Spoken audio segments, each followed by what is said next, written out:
Alright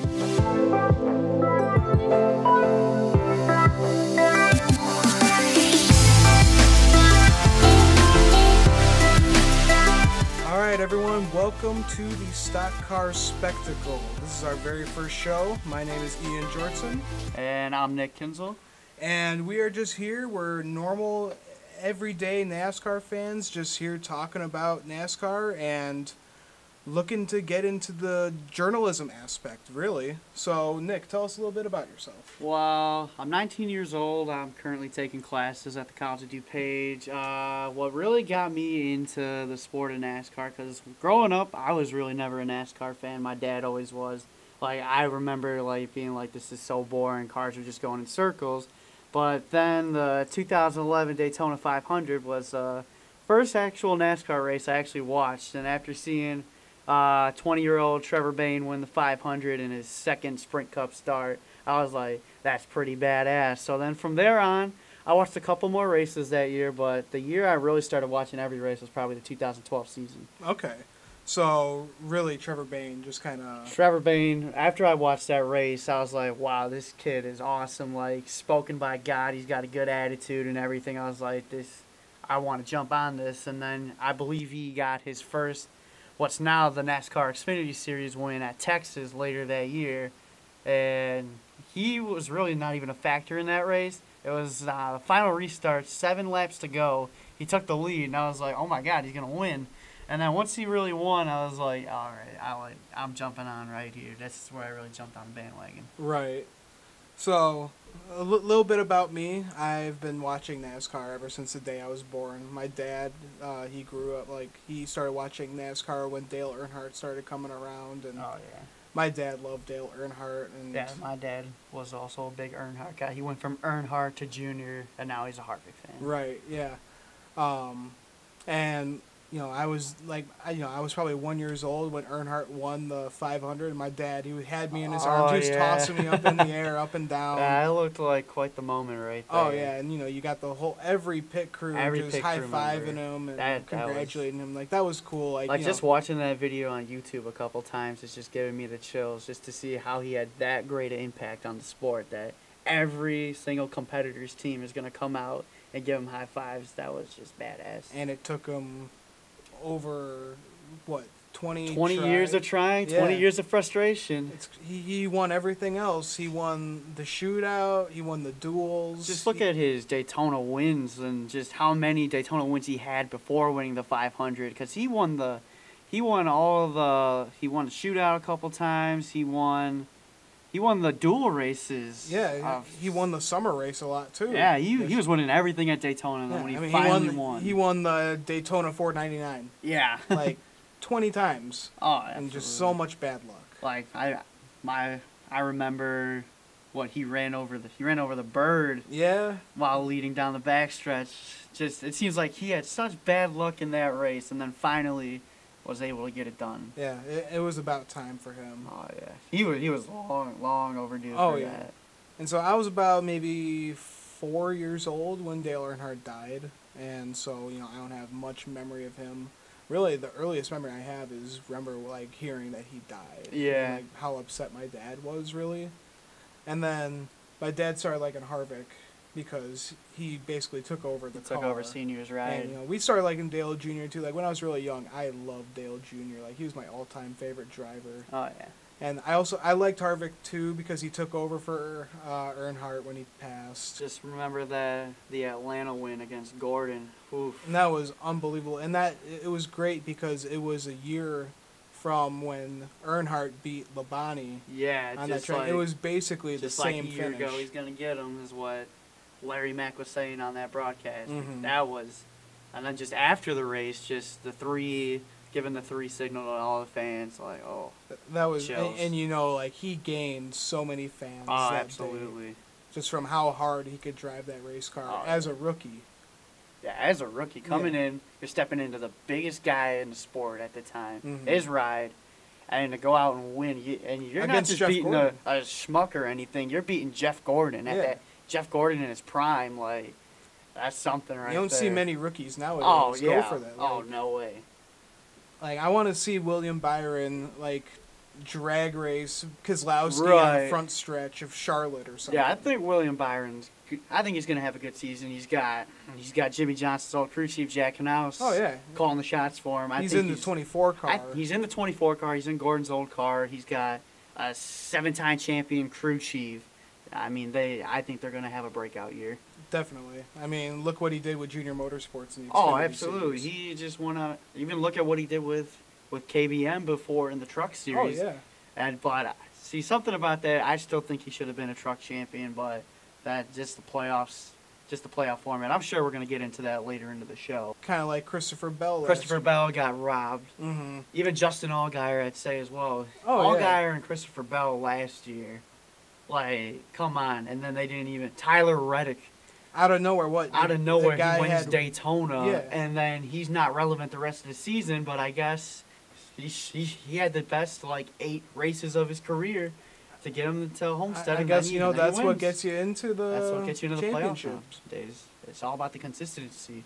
I mean, and that's, I like that too. I don't like the old format. No, it's not that I don't like the old format. I think they should just trim down from 16 drivers, because once you get 16 drivers in there, you get a guy like Chris Buescher, for example. He wins a rain-shortened race, doesn't even lead a lap under green. Yep. It was under caution. He wins a race. He gets into the playoffs, and he's not relevant at all. He doesn't even get a top 20 in the playoffs. No, in that a was playoff race in the first 3 races. That was the like. only good race because of pit strategy. Because really. of a pit strategy, he won, and he didn't even lead a single lap under green.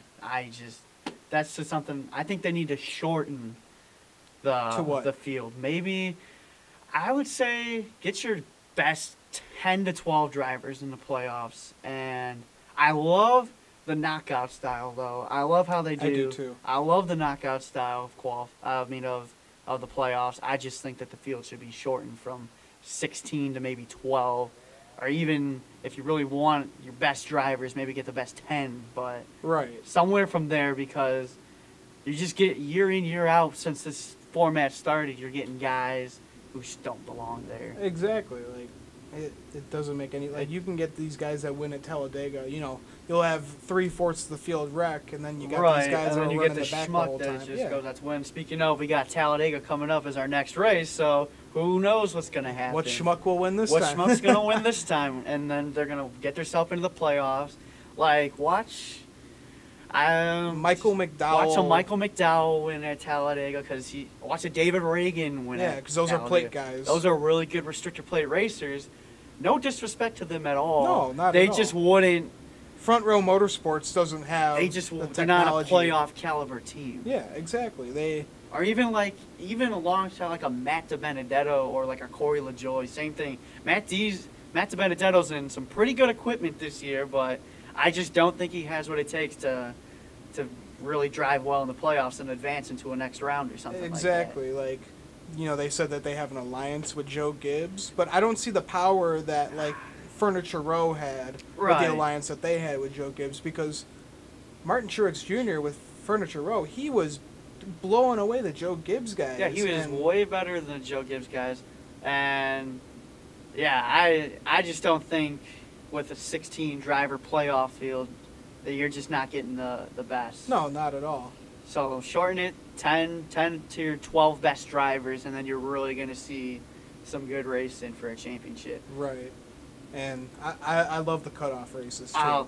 I love the cutoff races. I love the as well. Roval as a cutoff. Like that. Yeah, is- see, I had, going into last year, I had mixed emotions on what the Roval was going to be like. I mean, I love the track and everything. I just thinking to myself, I was like, is this really the best time to debut it as a cut-off track in the first round of the playoffs? I just didn't know. But after seeing what Jimmy Johnson did and with Martin Truex, I'm like, hell yeah, this is a perfect race to be in the playoffs. changes things up. Changes things up. Like I was telling my buddy Mike the other, when this was all going on, when they were introducing the Roval, I was telling him, I was like, this is really what you need in the playoffs. You need every kind of track possible in the playoffs if you want to crown a champion. Because a champion should be able to drive well at all sorts of those tracks. Definitely. You're getting your variety of all sorts of your tracks. So I was like, so at first I was skeptical, but then once I saw the race, I was like, this needs to stay. I love road course racing. I still think they need to add another road course to it. Oh yeah. We need another track like Road America or something. Oh, because absolutely. I went there and saw the Xfinity race. I can see no problem the Cup guys driving it. Right. I mean, it's a fun track. It's a fun racetrack. If we were talking another road course in the playoffs, I personally like Watkins Glen over Sonoma.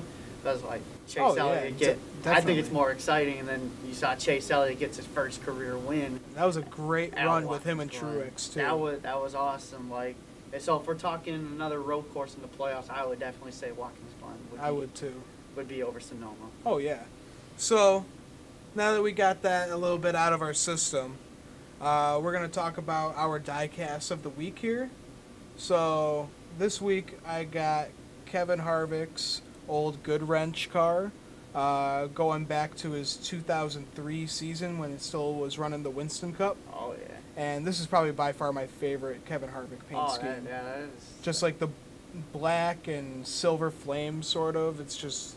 so sleek looking. That's a pretty hot scheme right there. All right, so the diecast that I brought with me. So me being a Trevor Bayne fan, of course, for our first taping, I'm gonna bring his 2011 Daytona 500 winning car. I even got it signed by him at the racetrack. Back in 2014. Just something about the red, the white, and the gold. It's like the Pearson scheme when they won it back in the day. So yeah, it's just by far probably one of my favorite schemes. That's why I chose this for our first date. Oh yeah, definitely. I mean, I love the Wood Brothers cars. I think that's gonna be one of my favorite NASCAR teams aside from Stewart Haas. Oh yeah, I the mean, Wood Brothers. I love it that they keep it classic. Yeah. That they still run that same red and white motorcraft. You see, even they're just such a chilled out team. Like you see, like their Twitter account and everything. Oh, like, they have during so the much races, fun. They just have a good time doing it. That's what I love to see. And it was great to see Ryan Blaney come out of really there. get his chance with them. And now he's running with Penske. Now he's running with Penske, man. It's a great team to run up, to show your strength, and join an elite team. I'm not saying Wood Brothers is not an elite team, but they're not one of those teams that are running up for the win every week. Especially with, I know exactly why Paul Menard got the ride with Wood Brothers. It's because of the sponsorship that he's getting from Menards. Other than that, I'm just not seeing a whole lot out of Paul Menard. Like, of course, he's running better than he was than when he was at RCR, but top 15 he's every top race. 15 race car. While Ryan Blaney in this car was running top 10. So he was impressive in that car, and I honestly wish he kind of stayed. Right. Because he's like. That was his own team. Exactly. Like, he seems like, he was the sole focus of that team right there. But now that he's with Penske, he's driving with two champions, Keselowski and Logano. And so I agree. I think he should have stayed with Wood Brothers. But hey, man, you got to do what's best for you. Oh yeah. I mean, he's still like running up. He's still running up top with the Penske boys. Oh yeah. Man, he was really good. He just needs to secure that win. He got that win at Charlotte thanks to Jimmy Johnson. Oh yeah. But. He wants to go out and he wants to win a race. He wants to dominate it. Dominating formation. He doesn't want a gimme win right there like what he got at the Roval. But hey, a win's a win. They don't ask you how you got him. They just ask how many. Exactly, man. Exactly. So let's talk a little bit about our good old buddy Truex last night. He finally wins on the short track. I was reading this. He's ran in 81 short track races before he finally broke the drought. It's about because time. Remember the last time he was in contention for a short track win, Martinsville in the playoffs. Yeah. The bump and run by Joey Logano goes on to win the championship, and we get a pissed off Martin Truex Jr. I thought it was going to happen again because Joey was right there, and I see. But it's good for Martin. I mean, I'm not a Truex fan by all means, but if he gets a short track win, I know how badly he's been wanting that. And after what happened at Martinsville, what happened at Martinsville was just great racing in my mind. That's your textbook short track racing. Joey didn't do anything wrong. He wanted that championship. He didn't do anything wrong, and look what he did. He won the race, goes on to win the championship. Exactly, and those are the kind of moves you got to make. You got to make moves in the playoffs if you want a title at the end of the season. But yeah, good for Martin. He gets that short track win. And about Martin, I was getting a little worried about him at Joe Gibbs because you're seeing Kyle Busch go up and win races. You're seeing Denny Hamlin win some races. Like, Martin's had a decent season up to that Richmond race, but I was just not expecting him to get off to that slow start. Like, Atlanta, they had a very fast race car, but I was starting to think like maybe Martin's starting to feel the pressure here. Like he's not contributing enough to the team, and now he goes out and he gets that win for Gibbs. So now that leaves Eric Jones as the only Gibbs driver this year to now win a race. Right, and he only has one career Cup win, and that was at Daytona. So yeah. Eric Jones runs. Typically, he runs in the top 10 during a race weekend, but he just gets himself into trouble sometimes. So that's one of the things I wanted to talk about with Gibbs, and because Christopher Bell is definitely going to the Cup Series next year in my mind. So what's going to happen? Because in a press conference, Gibbs says that he wants to lock up Christopher Bell a long time. But what does that mean? That either means that Denny Hamlin or an Eric Jones is losing their seat. Unless you don't see Kyle Busch losing. Kyle Busch ain't going anywhere. Martin Truex isn't going anywhere after one season. I just don't think after the season that Denny Hamlin is having, I don't think you can give him the bump. He's got 2 wins on this season so far. I think he's a little nervous too. He's having a great year. Yeah. But Eric Jones, on the other hand, when is Eric Jones going to show up, run in the top 3 throughout a race, and maybe sneak up there and get that win? So other than that, it's like maybe Gibbs gives him the bump. But then I'm also hearing that Levine Family Racing, Matt DiBenedetto's team, is thinking about a second car option, and that would put probably Christopher Bell into the seat. Some development for him. But at the other hand, if I'm Christopher Bell, do I really want a Levine Family Racing ride? Not really. I want to go to... Christopher Bell's got all the talent in the world. Because he's proven what he can do in a Gibbs car. He runs the dirt cars really well. He runs the stock cars really well. If I'm Christopher Bell, I'm holding out until I get a top team, and that's Joe Gibbs Racing. So if I'm Eric Jones right now, I'm probably feeling a little bit nervous about, you got to show up this year. You need to start getting some wins. You got Christopher Bell right behind you that wants that ride.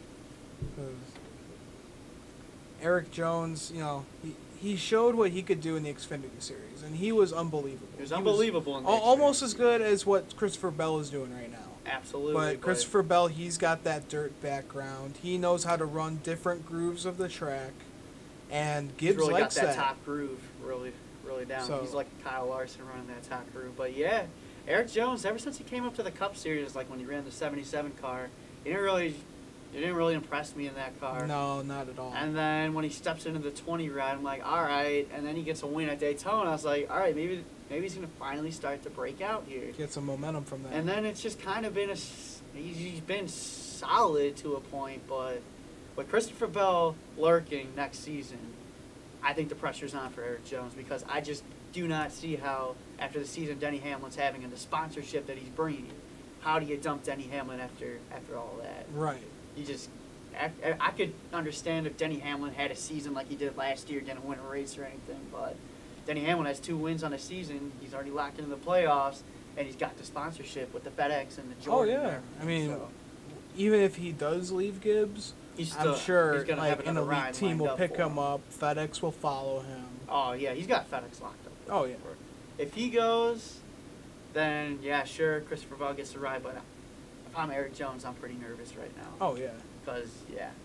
And then, just moving on a little bit here, I want to talk about RCR a little bit, because at the start of the season, it was looking like this is the year RCR is finally going to turn around and be a solid team. Right. You're seeing that with Austin Dillon a little bit, but I'm also a Daniel Hemrick fan, for anyone who wants to know that. Daniel Hemrick has had his fair share of struggles this year. Oh, he's been so unlucky this year. So unlucky with all the tire problems, hitting the wall and everything. And because at the Vegas race, I believe he started 3rd. But that's another thing I want to talk about later, is this whole qualifying format and the new package and everything, because it just didn't look like the speed was there for Hemrick. He dropped right from the start of the green flag. He dropped from 3rd to 17th. So I'm just wondering if this is the year RCR is going to be for real. Austin Dillon's having a solid year. He's got 2 top 10s on the year. He's currently sitting 14th in points. While on the other spectrum, you got Daniel Hemrick, with all of his bad luck he's had, sitting 28th in points right now. It's not looking good for him in the rookie standings, but he's just had a lot of bad luck. I mean, yeah, this is still his rookie season. He's got to learn how to run with the Cup guys, but I'm just wondering if this is maybe the year that RCR is going to show up. Right. from what I saw at the beginning of the season. But now 9 races in, I'm just kind of like, maybe Austin Dillon's going to have a decent year, but who knows? And, same thing with Ty Dillon as well, running with Germain Racing. They Yeah. got that alliance How about Ty too. Dillon winning a stage last week? That was pretty cool to see. And he was holding off those guys, really. Him and... He was battling Clint Boyer for the stage yeah. win right there. Clint Boyer in a top Stewart Haas Racing ride. And for Ty to get that done, that's a big boost for a team like that. Exactly. Small, underfunded team. Small, underfunded team with the alliance of RCR, but at the same time, he's not going to get the best equipment from RCR. I mean, Richard Childress is his grandfather and everything, but what he's doing with Germain Racing this year, I think this is going to be a steady year for Ty Dillon. Do you think if Ty improves that he will move to RCR, or do you think he's going to stay with Germain? I think he wants to stay with Germain. I remember a while back, I think I read an article saying that he wants to stay with his one team. He doesn't want to move to another team. But I'm sure that's just what he was saying. I'm sure if a ride opened up to drive for his grandfather, why the hell not? Like, I'm sure he's going to get better equipment there than what he's got with Germain. But I think for now, I think he wants to stay with Germain Racing because they're having a decent year so far. Yeah, I mean, what is he running? He's running 22nd in the standings right now, so he's having it's all right. It's only the beginning of the year. I mean, look at guys like Kyle Larson, Ricky Stenhouse. They're right up there in 18th and 19th. Let's just talk about Kyle Busch for a little bit. What a season Kyle Busch is having. The guy can just... You can hate the guy as much as yeah. you want, but you have to give him respect because the dude knows how to wheel a race car. I mean, he gets wrecked the first lap at Bristol, and his he rear wins end... the race. Yeah, his rear end is completely wrecked. He just comes and he wins the race. I mean, Kyle Busch right now is the only driver in the Monster Energy Cup Series that has top 10s in every single race. He's got 6 top 5s and then 9 top 10s out of the 9 races we've ran. Along with that, 3 wins. And I think he's got this is the going most to be playoff his year. points. I think this is the year Kyle Busch is going to win that 2nd championship because he had a really good year last year, but last year I thought was going to be Harvick's season, but Kyle Busch in the playoffs kind of drifted a little bit, and then he finished 4th out of 4 in the championship. But still, this season, man, he's got 10 wins throughout all 3 series or something like that? Yeah, he's dominated. He's won in every trucks. truck race he's been in. He's dominated the Xfinity Series, and then what he's doing up in the Cup Series, what's he sitting at? 204 wins, 205 wins right now? I think you're at 204 wins. 204 wins. And I know there's a big old debate about the Richard Petty era, but here's what people need to understand is when Richard Petty was driving, the guys who he was competing with, they showed up with what they had. They don't have this top equipment. So to win 200 races and something like that, I know some of the races were shorter and they were run on dirt and they ran a couple races a week. But at the same time, he's the king for a reason. The man dominated the sport. So in my sense, I still think Richard Petty is better than Kyle Busch. But what Kyle Busch is doing today in the modern era of NASCAR, you're never going to see it again. No. He is just that good.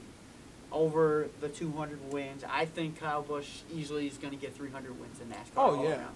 I think even 100 Cup wins is something that's realistic for him. I think he's sitting at he could do it. 54 Cup wins right now. So if he can just keep doing what he's doing, there's no way he's losing. He just wrapped up a big sponsorship deal. M&M's is going to keep sponsoring him. He's going nowhere with Gibbs. He's going to stay with Gibbs, and he's going to have the M&M sponsorship. So I don't see why Kyle Busch can't win 100 races and he's in the Cup Series. Without a doubt a Hall of Fame contender. First ballot, first year Hall of Famer. That should just be almost a unanimous decision. Oh, right without there. a doubt. Look at what he's doing. He's so talented. You remember there was a Fontana race where he got sent to the back for like a violation, and just the 3 wide moves he was making. Nobody else in the sport can do what Kyle Busch does. He just has a knack for making moves like that. He knows what he's doing. He knows how to be in the moment. He knows how to. Yeah. So, love or hate the guy, Kyle Busch. I think this is his. Oh, he season. deserves all of the respect He out of deserves all any the NASCAR respect. driver. And he's got to be. NASCAR's got to have a bad guy. And Oh, yeah. I love that Kyle Busch takes up that rowdy role. No, it's See, fun. It's fun to watch him, like, get pissed off, be angry at be angry someone, at someone. That's see just him typical try Kyle and, like, Busch.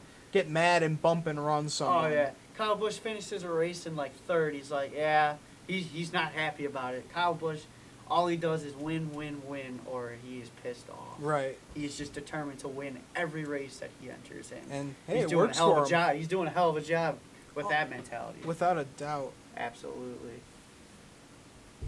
So with that, what we've seen so far throughout the first 9 races is Penske, Joe Gibbs Racing domination.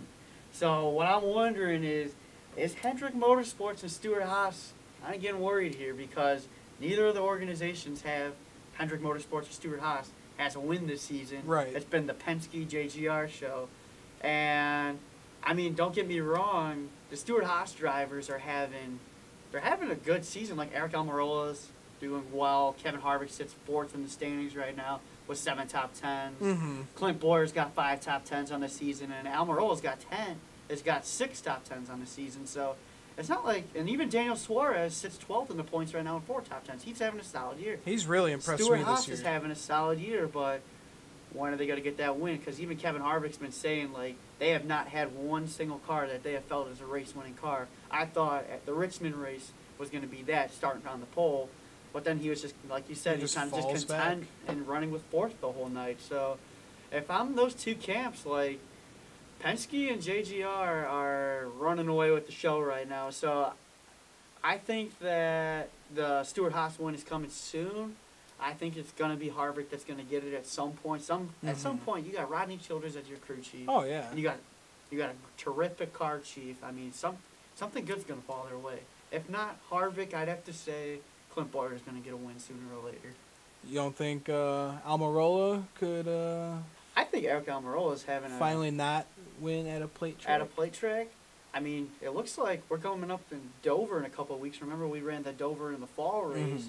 He was running pretty well there, so I think he can win at other tracks other than a plate track. But and then moving on to Hendrick Motorsports, I mean, they're just They've been they're struggling right they've now. been struggling ever since they switched to the Camaro last year. The Camaro ZL1s are not working out for them because they only have one driver in the top 10 in points right now. That's Chase Elliott, and he only has 2 top 10s. That's crazy to think because you're always thinking Chase Elliott's going to run in the top 10, but he's Yeah. just not. And then you got Jimmy Johnson, 13th.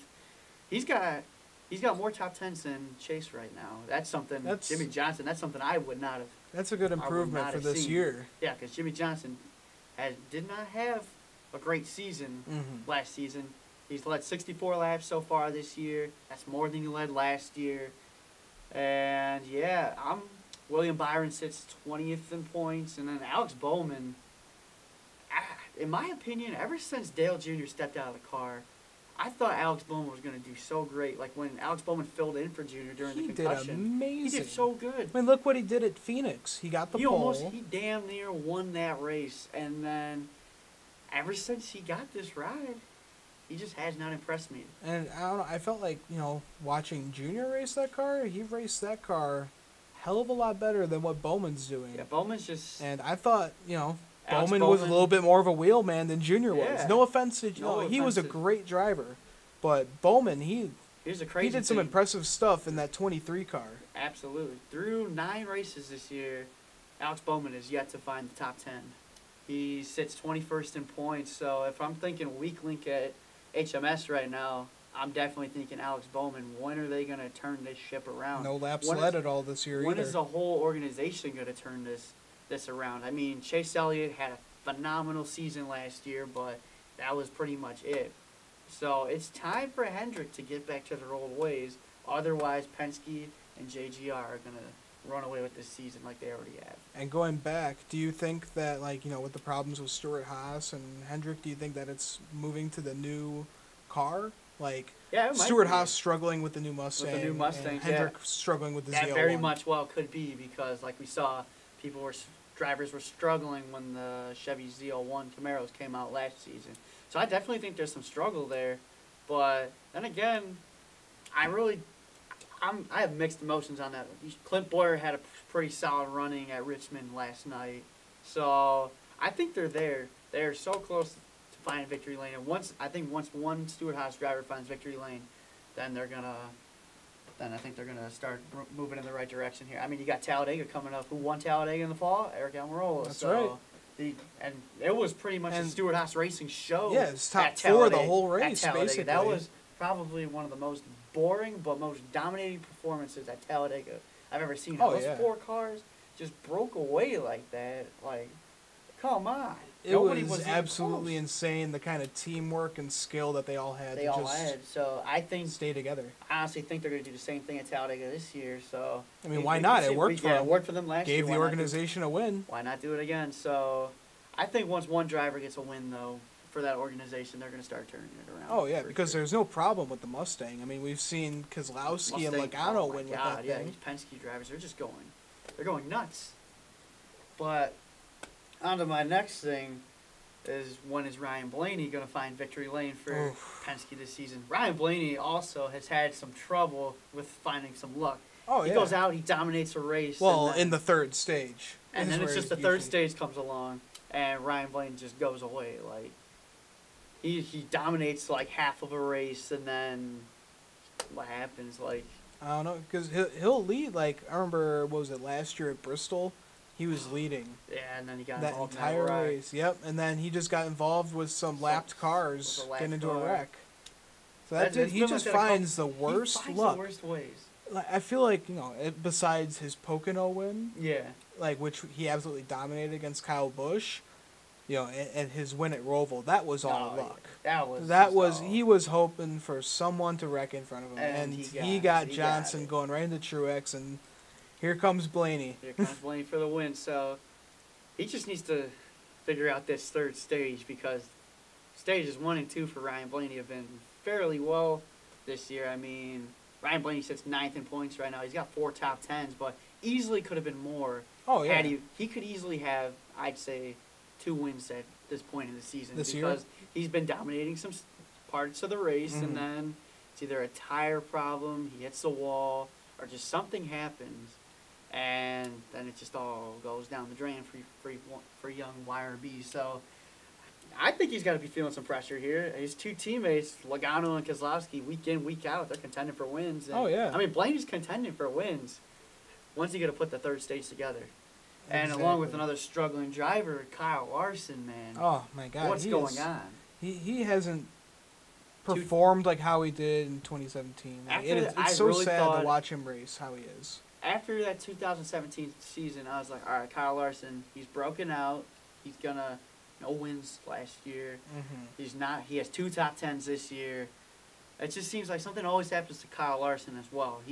That's the risk he's going to take sometimes. Kyle Larson loves to run the high line at the racetrack. Oh, yeah. So he's going to take that risk sometimes, but it's just he gets himself some stupid pit road penalties, speeding or something like that. He just finds ways to lose races, because Kyle Larson at Atlanta, he had a hot rod. Oh, my God. He could have easily won that race. What happens? Pit road penalty ends his day. So Kyle Larson needs to kind of wake up, too, because his teammate Kurt Busch is off to one hell of a start. Oh, my God. In that one car. I think he's going to do better in that one car than he has been in that 41 car. Oh, absolutely. Like, Kurt Busch right now sitting 7th in points, 3 top 5s, and 6 top 10s. He's even led some laps this year. I mean, he almost won at Bristol.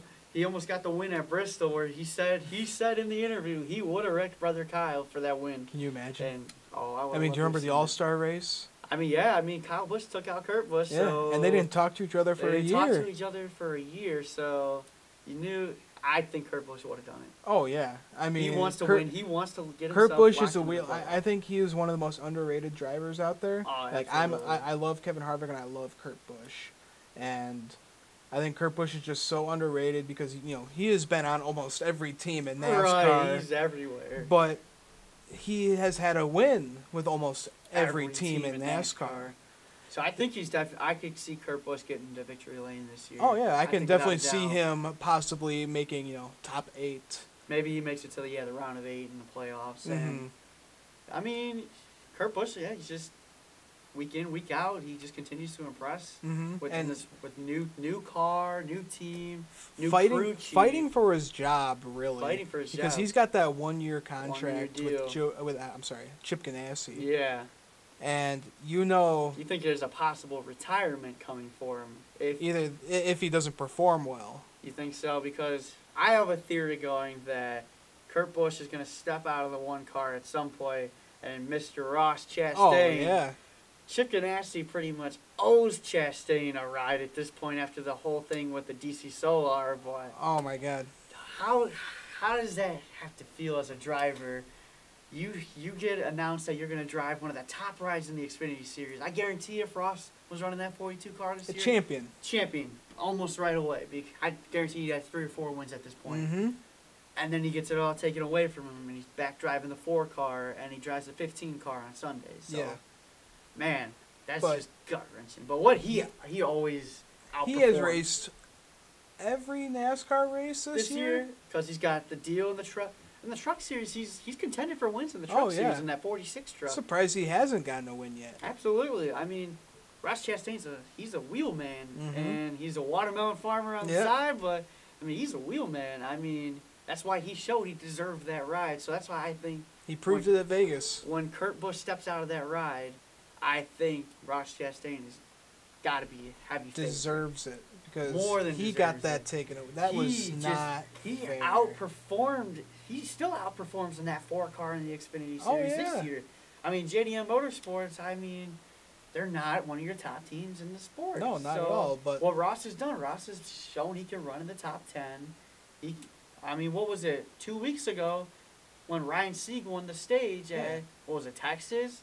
Right? Ross Chastain finished like second in that stage. yeah, So and he was fighting off the guys he's fighting that off pitted. your top guys. So Ross Chastain definitely in my mind, deserves a cup ride. Oh yeah, A top cup ride because 15 car, I mean, without a doubt. running 30. Either that, like if Kurt Busch stays with Chip Ganassi possibly this year, I could see Ross running with Junior Motorsports Oh, yeah. because Junior Motorsports, they have an amazing lineup. They got Allgaier, they got Gregson, Annette.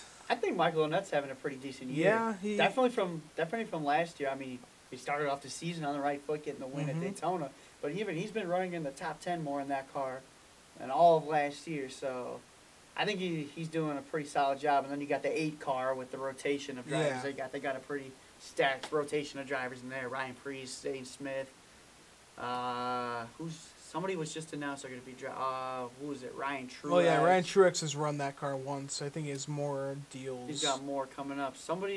He just announced it the other day that someone else is going to run in that 8 car this year. Oh, here we go. It's Brett Moffitt. Brett Moffitt's going to be riding that's in the right. 8 car at Talladega. So there's an opportunity right there. Brett Moffitt's another one of those guys. He wins the championship in the Truck Series, and he can't even stay with his team because at some point last year, they didn't even know that they were going to race. It was the Chicagoland race last year. They didn't even know if they were going to race on Friday, and what do? They find a sponsorship. They win the race. Brett Moffitt absolutely dominated last season. Oh, yeah. He deserved that He championship. does. But it just really sucked to see him lose that ride, but he's riding in GMS now, one of the top It's a much better team. one of the top rides in all the Truck Series right I can there. definitely see him being another champion this year. I think he can do that. And then I think at that point, I think an Xfinity ride might open up for him. Mm-hmm. And then maybe from there on, he gets back to the Cup Series. 'Cause he hasn't. When's the last time he was in the Cup Series? He used to drive that 55 car. Yeah, for a he little did for bit Premium. Michael Waltrip. Oh, Michael Waltrip, that's right. He Before. drove that 55 car a couple of times. It was when Brian Vickers had the blood clot issues. Yeah, I So he remember. stepped in and he did all right. Yeah, no, he definitely did. I mean, the guy can. I mean, he's a true wheel man. He's a wheelman. He's like to me, he's like a Ross Chastain in some sort. He excels and he does well in everything he drives in. Right.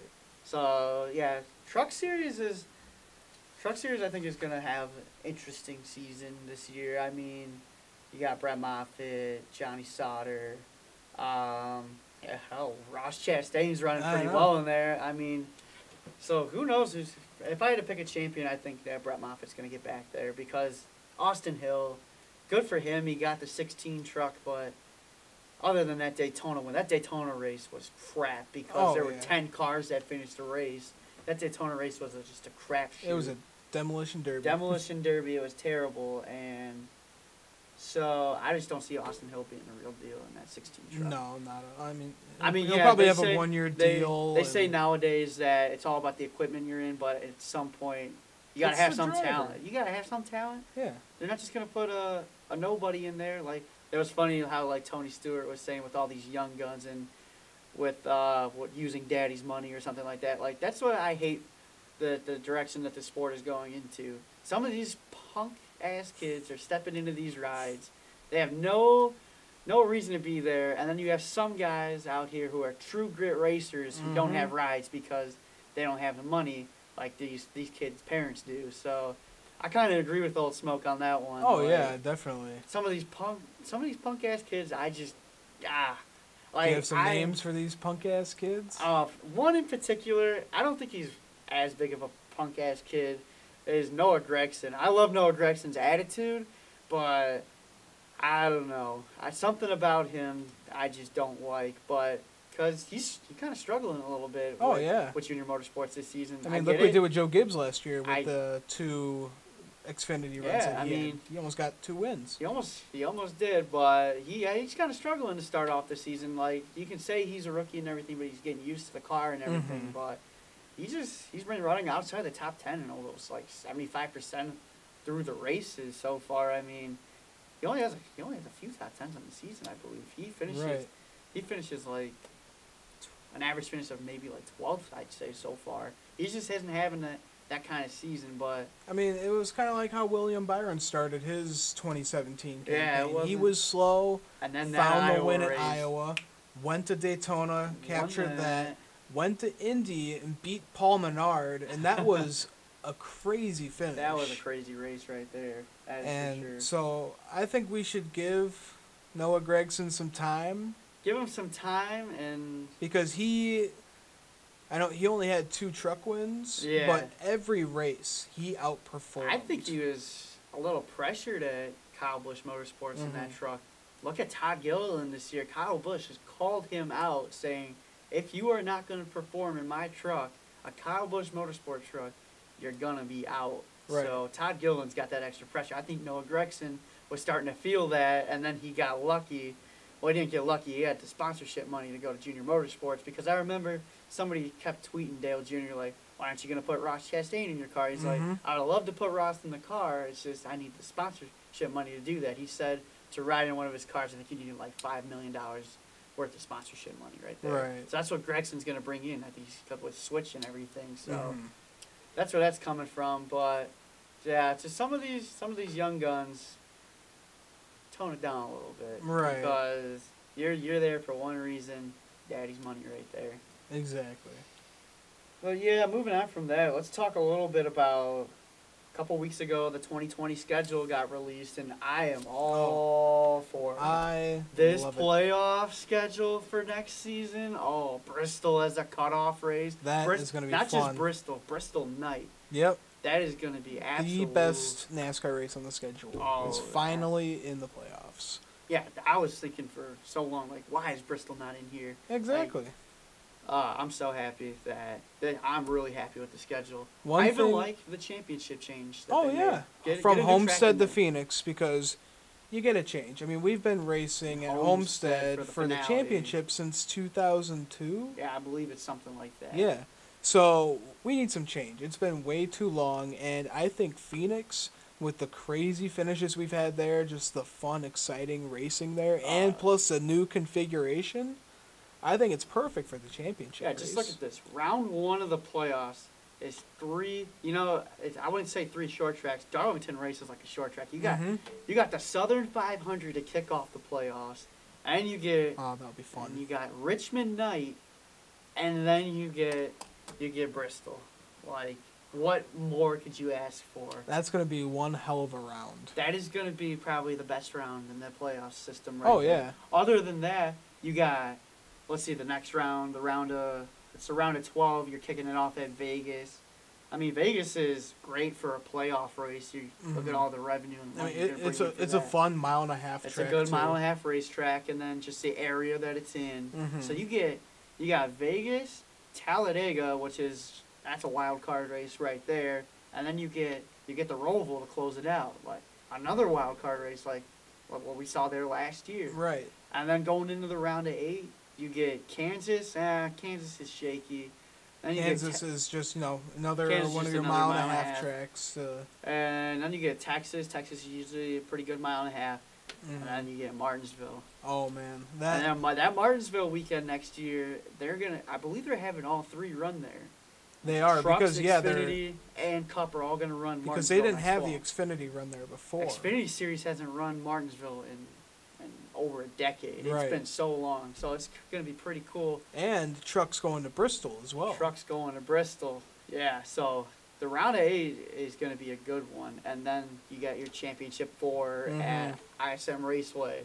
So I think what NASCAR should do, change up that championship race every year.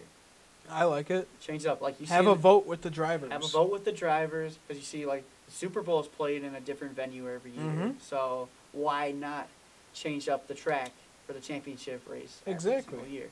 Because I just think it would Well, shake it's it up also some. got to be somewhere It's got to warm. be somewhere warm. I get it to that point, so that narrows it a little bit, but I still think something. But that can be means done. they still got a bunch of places they can go. You can go. Fontana. That would actually be interesting. That would be a cool I like the championship Fontana race. track Me a too. lot. So you got Fontana, you got Vegas, you got Phoenix. What else they got out there? I know Dale Jr. wants it to end at Daytona. I personally would not want No, to see that. me neither. I don't even like Daytona being the last race as the cutoff race to get into the playoffs. I think they just added that for more drama. They effect. had it for entertainment, but like Mhm. me and you were talking about earlier, that's a chance for a schmuck right there to get in on the last race. Oh, yeah. Imagine being like, say Kyle Larson has another bad year next year. Say Kyle Larson is 16th in points, and he just has to get through Daytona. Yep. He gets wrecked, and then Michael McDowell wins, and he's going to take his spot. Yeah. So it's just something like that. I don't like that, but I know exactly why NASCAR is doing it. It's like you said, it's for the drama and the entertainment. But man, more on this 2020 schedule. The Pocono doubleheader. How in the world are they going to do that? I have no idea. Like, me and my dad have talked about that. How in the world are and they going to do that? What are they going to do? They got to bring 2. There's no way two you can haulers. There's no way you can run the same car in both No. races because they only get a certain You amount can't of run miles. over 1,000 You miles. can't run with that those. on the same engine at least. No. Like they're gonna blow up right away. Oh, yeah. They got to bring 2 cars. Well, you And got to then- bring 4 cars. Yeah, basically. really, because you got to think about the backups and everything. Mhm. That's just weird how they're. So that's gonna bringing do in it. 2 haulers, plus having all the trucks and It's just gonna be Xfinity expensive. and ARCA cars. They plan on having a packed weekend. Yeah, I think what is it? It's ARCA on one day, and It's like Thursday ARCA. are the trucks running Pocono? Yeah. Then Then they got that weekend. Friday I think is trucks, I think. no. I um, think Friday's the ARCA race. I think because I think they're trying to get it. One race is going to be so on that Saturday. It's going to Mhm. go. Saturday I think it's Xfinity then Cup, and then Sunday I think it's Truck then Cup. I don't know what's going to happen with that, but that's just insane. Like, what are they going to do for? How are they going to qualify? Like, are you going to take Mhm. it? What I would do personally, the winner of the Saturday race, that should be your lineup right there for going into the Sunday race. There's Right. no way you're going to have time. This is already a packed weekend to qualify twice. What are they going to do? Get maybe 1 or 2 practice sessions? And you have to go You gotta think into about your it. other car. You got to get in the and other practice car with and set that up the same way. I don't know. It's going to be absolutely chaotic for sure, but Well, 'cause I I'm saw on kinda- Twitter that they said they wanted to do this because there's the weekends are so close. They're like Yeah, why 3 not? weeks apart. I like this idea because me personally, Pocono is a race I really want. It's an interesting racetrack. Oh yeah. It's just I don't find it as exciting as many other people It's- might. I think it's meant. Well, it's obviously meant more for IndyCar racing. With Yeah. like the style and how flat it is. I just don't like the track. That's just me personally. So I'm glad they're getting both of these races Mhm. out of the way. I think they should have just keep it for one race. Keep it for one There's race. no point of going to Pocono twice. we should go to tracks that are more historic twice, Right. like Darlington. Like what they did a couple years ago when they got rid of the second New Hampshire race. That's another track. New Hampshire, I think, is one of the most boring races the entire It's a short season. track too. It's and a short track I that find doesn't run like a short track because you get your one distinctive line. It's just such a boring race, man. I would be all right in 2021 if they just cut New Hampshire altogether. Really, Bring back another track. Bring back like the Nashville or like, Rockingham. bring back Rockingham. Something other than New Hampshire because I hate that racetrack. Yeah. I just think it is so boring in my mind. And just the racing we've seen there just has not been entertaining at all. Probably the only entertaining was seeing remember- seeing Kevin Harvick do the bump and run last year to Yeah, Kyle. like that was like the only exciting. Other than that, it was Kyle Busch's championship year, Mm-hmm. the 2015, when he made a crazy 3-wide pass to stay on the lead lap, and then the caution came out, and then he wound up winning the race. Right. That was like one of his 4 races he won in a row that year. But yeah, other than that, get New Hampshire off the track, man. Get it off the schedule because it's just boring. That's how I see it. And then another interesting race we have here in the 2020, Martinsville under the lights. Mhm. Fans It's about wanted time. it. Fans wanted it. They got it. I got my tickets. I'm going to be there. There you go. I'm so excited for that, to see them race under the lights. Oh, it's going to be... Because It's it's gonna be a about historic time. night. It's gonna be Because I remember seeing when Martinsville posted on Twitter a few years ago that they're of the gonna. lights coming I out. was thinking, when are we doing this? They When's have this? to. I was hoping it was going to be this season. Right. But, I guess, NASCAR has their own scheduling. Got their It's own not the schedule. track's decision. Yeah, it's their whole decision, but I'm so glad they finally got it in. Mm-hmm. This is gonna be one historic night. I think this is gonna be a sellout, an instant Oh, I hope sellout, so. because Martinsville, on Twitter, the day they announced they were going to the night race, they had the thing where if you put down like a $20 deposit. So this is what I did. You put Mhm. down a $20 deposit per ticket that you want for that event. Right. So I spent like $60 for a guaranteed 3 seats together for the night race in the spring. Mm-hmm. Because I'm taking my dad for he'll be turning 51 that year. The race is actually next year on his birthday. Oh, the night race really? is on his birthday. That's cool. So I surprised him with that, and then I'm taking my girlfriend with. So for $60 to be locked in, I'll take it because I guarantee you that is going to be.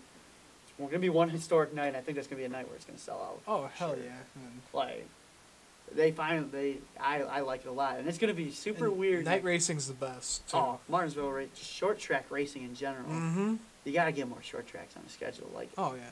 I just love it. Another thing I find interesting, it's gonna be weird seeing Homestead being ran in March.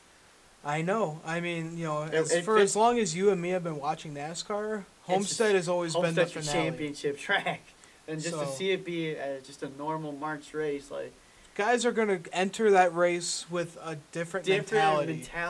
exactly. Like, they're still going to be like, oh, I'm going to win this race, but they're not like, I have to win the this race, like all 4 of your championship drivers last year. Basically. Now it's gonna be ISM raceway where they're gonna have to be like, we want to win the race. We have to win this race. Yeah. So just being at seeing run in March is gonna be super weird. It- But it kind of fits yeah. NASCAR's schedule because it's in March. It's gonna be warm down there, Mhm. so that's I how believe that it's the works. second or first race out of the West Coast swing. It is the second race out of the West Coast Yeah, swing. it's taken Atlanta's over- the first race. out It's of the West taken Coast over Martinsville's spot. because Yeah. Martinsville's moving to Saturday, May 9th of Right. next year. And then I'm a really big fan of this schedule. But Me I too. heard some crazy stuff that they want to. I don't know if this is true or not, but in the future, how they want to move the Daytona 500 out of the first race of the season. How in the hell do you do that? You can't. You just can't. It's like the start of this. That's how that's people kick off NASCAR. That's NASCAR Super Bowl right there. Yeah. You're taking away the Super Bowl race right there. So if they do that, they're making a big mistake. That's how people kick off their NASCAR season. Yeah, Like, yes. everyone gets ready. Oh, NASCAR It's the season. so biggest let's- race of the Let's year. watch Daytona 500. So if the Daytona 500 is not the first race of the season, is it going to have that much significance anymore? Because you hear drivers saying it's on every driver's bucket list to win the Daytona 500. Yeah. Like some of the greats have never won the 500. Mark Martin, Tony Stewart never won the 500. You get guys like that. Hell, Dale Earnhardt almost didn't win the Daytona 500. He's one of the greatest drivers in NASCAR history. It's making the race less significant. If they take move it it, out. it's going to make it very less significant. And I feel And like just they feel won't like even have it named the Daytona Daytona 500. 500. It'll be like another sponsored race. It'll be like the Allsco 500. Yeah, or something. right. And then at that point, drivers are just like, oh, this race doesn't really mean anything Mhm. anymore. Like, just the significance of that track and what it has to the sport. NASCAR was founded down at Daytona Beach, man. Yep.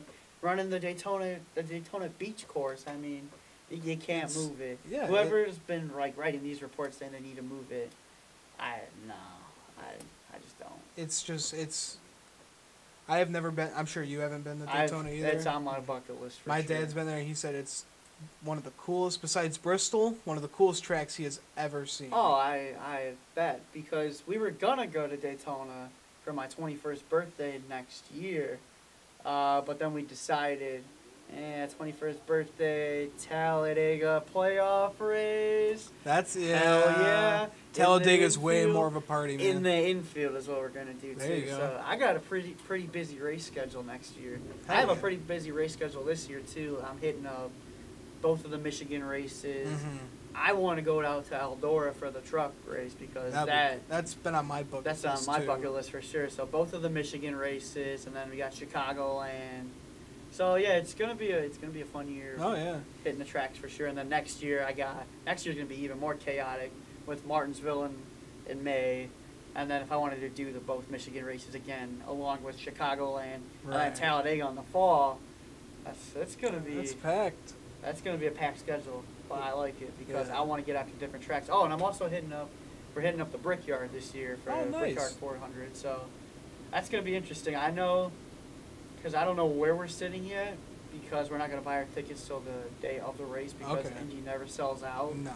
But the thing about Indy that I don't like is you can't really see the whole track from anywhere you sit. So It's that's because why they we're- got all the center field. They got Yeah. the building in the they middle. got the pagoda right dab in the center. So we Mhm. actually might sit up in the pagoda. Because I Okay. feel like if you sit up in the pagoda, you're gonna get to see everything. That's what I want to be able to That see. would be cool. Because my buddy Mike is who I'm going to the race with. He went to the Indy 500 Indy cars last year, and he sat like in turn 3 and 4, and he said he could see the back stretch, and just going down the front stretch. That's all you can see. Like Right. you're missing half the track. I mean, they got the big jumbotrons and everything, like the big Haas at Texas and everything, but. But no, you want to see I the wanna actual see. racing. See, like where I sit, obviously I've been season ticket holder at Chicagoland Speedway since 2012. Mm-hmm. So where we sit on start finish. We sit 2 rows up. Now people are thinking like, hey, why are you sitting all the way down there? You can't see everything.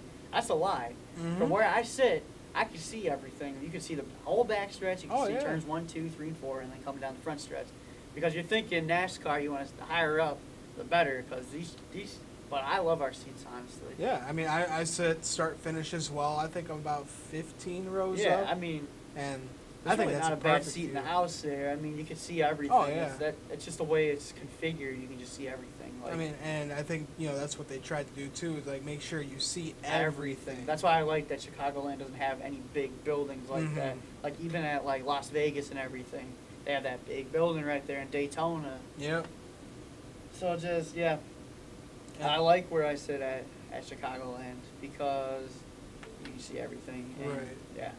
So I'm a little excited for my race schedule this year too. Going to be heading up Chicagoland. Oh, Going to yeah. be camping for the first time. Going to bring my cousin. Oh really? Camping Yeah. for the first time? Oh. Yeah. So camping for the first time at Chicagoland. Oh okay. And bringing my cousin. He just started getting into NASCAR about like a year ago. Yeah. He was with me watching Daytona 500 when Dylan won, and Oh okay. he loved it. I mean, he's known about NASCAR. He never Mhm. really got into it that much. Yeah. And so now he's becoming a fan. So I'm taking him to his first race at Chicagoland. Oh for sure. And we got the pit passes, hot passes, all that. Gonna Yeah, have I've him meet seen all the some of the drivers. stuff with your hot. So how did you get those hot passes? So my dad has really good buddies that work with Fifth Third Bank. Oh yeah, I remember you Yeah. saying something. And so we got those hot passes for just the cup race. Yeah, I mean, Yeah. that's where you want to be. You want Oh, to be in yeah. the Cup Garage for sure. But I got hot passes for every other race. ARCA, Trucks, Xfinity, because I wanted to meet all of them. Because I remember one year. So my dad works for the McDonald's Corporation, or Mhm. he used to. So it was 2016.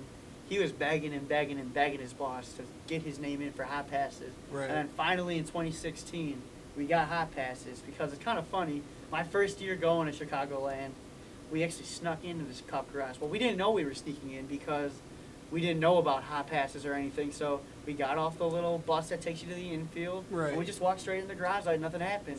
Security didn't stop us or anything. I actually got to meet some of the Wood brothers. Oh, yeah. And I got to take a picture in front of Trevor's car. I have that picture hanging in my room. I actually got, this past year, I got Trevor to sign it. Nice. Because we all know he's not racing anymore. So I already knew that was going to be the last time I was going to see him. So I just brought everything. I had to go all out. So when I just told him like the story of like how I got into the sport because of him and everything. So that was kind of probably my favorite moment at the track. But no, so yeah, we finally got hot passes. So it was just badass just getting to walk through the garage and everything and seeing what these guys have to do. Going right up, look at them work on the cars. Right up, watching them work on the cars. And you get the fan interaction too. You get to... NASCAR has the best fan interaction. Oh, You're yeah. not getting this close of access to the drivers and like this in any other sport because look at what the tracks are doing nowadays. Like Richmond's fan zone, Mm-hmm. you're literally right in the garage. There's like really no need for a hot pass at that point. And there's another track that's going towards doing that too. I think Talladega's reconfiguring their infield as well. And they're just adding so many more opportunities. And you don't see anything like this in any other sport. You don't see, football players going out, like, fans able to walk into the locker room or something, like you're talk with pretty them. much walking into their locker room if you have a hot pass. Basically. So yeah, so you said you're camping at Chicagoland for the first time. Yeah. Where are you guys at? We're not sure yet because we're thinking about Raceview Farms, which is like a block away from the track. Yeah. Or thinking about doing the backstretch Geico, like you were talking Lakeside. We've been doing that since, All right, so we've been season ticket holders since 2012. Mm-hmm. The first year we started camping there was 2013, and that's when we were tenting it. And it was just awful because of for like 13, 14, and 15, there's just rain there at least. I think 2015 was the worst because we got like 2 rainstorms, floods the whole campground. Oh, that was So then in terrible 2016, we finally upgraded to an RV. So we've been doing that from there on out. But no, yeah, the camping experience out there. We'll be tenting it.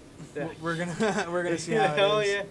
That's what we're doing for Martinsville in the spring. Because I'm paying for everything. I'm not paying for another RV just for like a 2-3 day thing now. Because when we go to Chicagoland, we get up there on Wednesday and we don't leave till Monday. So it makes the RV well worth the money we're gonna pay for it. But camping at the track is definitely something that should be on every NASCAR fan's bucket list because I'm excited because you just walk up, you just camp hop, you just walk up, you just meet some people, share a beer with them or something like that.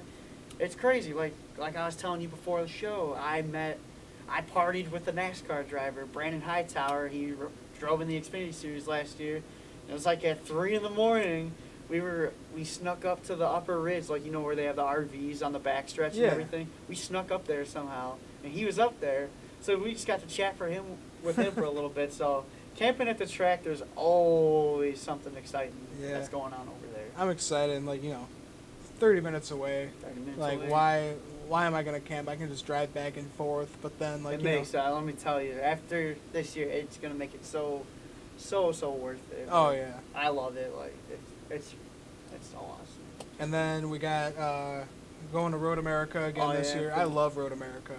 Yeah, I've never been there. So cool. I just love it. You can just walk around the whole track. Road America, that's a 4-mile track, isn't it? Yeah, I think it's 4.5 miles. 4.5 yeah, miles up in Elkhart, Wisconsin.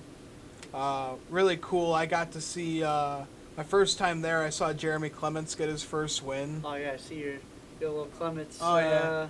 Hero card right there. Yeah, met that guy, talked with him probably for like 10 minutes after he won the race. And he was just such a cool guy, and he really gained my respect because he was just one of those guys. He's in the back of the pack the whole race. That's why I love the underdogs in NASCARs because those are the ones that are going to take the time to really talk to you. Oh yeah. So my experience with Bane, I have to show you later, but there's a picture his PR guy took. He was signing one of my cars, and it was I was in the picture, he was in the picture, and it's T-Bane 6 signs for our #1 fan, Zell824. That's my Twitter handle. Yeah. And then so when I saw that, that's when your just eyes light up. That's when you just get goosebumps and everything. they recognize me, like they know who I am. So like every year from like 2013 on, is I got to talk to Trevor for like 15 minutes. Mm-hmm. And like 2016 when we got the hot passes, I got to have like a 25-minute conversation with his crew chief. So like that, you're just like we were talking about earlier, you're just not going to get that in any other sport. Oh, They're just yeah. not going to take the time to talk to you like that. Like that's what I love about the sport is it's so easy to have interactions with drivers. Kind of like going back to like when they were like, you know, they posted about you and everything, Yeah. talking about how like, oh, I love this great fan. Right. Me and my dad, we went to the drag races last year, Route 66, and your good old buddy Noah Gregson, he was doing signings, and I had his shirt on and everything from when he was with KBM, Yeah. and I spotted him just like walking around the track, just like, you know, with one of his PR guys. And I went up, I was like, hey, Noah, how you doing? And he was like, hey, great, I love this shirt. And then, like, he took a picture, like, his PR guy took a picture of us, too, and he posted on his Instagram and just tagged, like, hey, great seeing the fans Great here. seeing the fans. And I was like, it oh, was he funny actually is 'cause posting about me. That's pretty cool. during truck qualifying at Chicagoland last year, took a picture with Gregson right outside of a porta potty. He was just Yeah. kind of leaning up against it. And I was like, I think that's Noah Gregson. So I was like, what's up, man? Can I get a picture with you? He was like, oh, hell yeah. So meeting him in front of a porta potty, that's just an interesting experience, man. That's definitely a good time. Oh, yeah. But Going Chicagoland Speedway, it's a fun track. It's probably one of the more exciting mile and a halves. We definitely saw the best race of the Oh, yeah. 2018 It's freaking season slide there last job, year. man. The slide job, Dale Jr.'s call. Mm-hmm.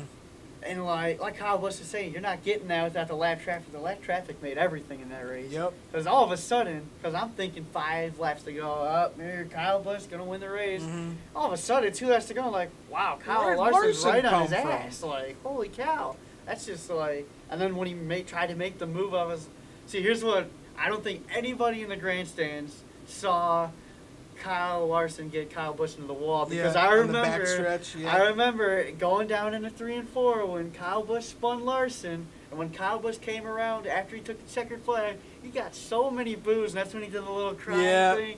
And he's like, if you don't like that kind of racing, don't even watch. So I was thinking, like, come on, screw you, man. Like, you just wrecked this man.